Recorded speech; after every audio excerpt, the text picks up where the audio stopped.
Wild Spidey Moments Part 7. Comment an interesting Spidey fact that you think others may not know. Abuse warning: this story may be triggering.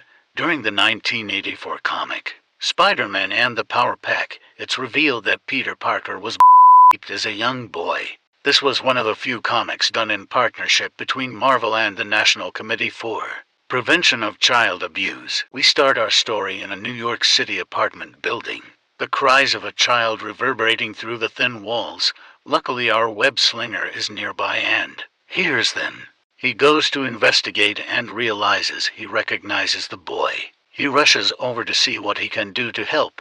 A young woman is yelling at the boy, Tony, not to tell anyone their secret. It is clear that something wrong happened here that she didn't want anyone to find out about.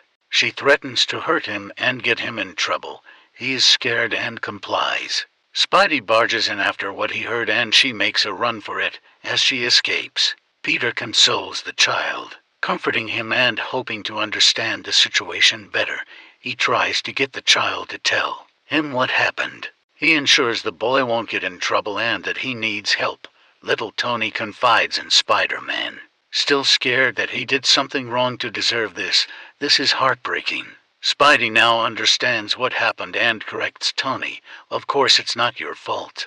She was wrong to touch you like that, and you did the right thing by telling me. He tells Tony a story about another young boy in a similar situation. A boy who didn't have many friends growing up except his books, his aunt, and uncle. This boy made a friend one day at the library, a man he thought he could trust. It turns out the man had ill intentions. He lured the young boy to his apartment where he him.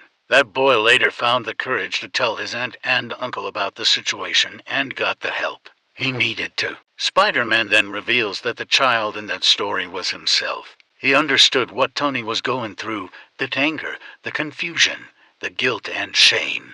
Stories like this cement Spider-Man as my favorite hero.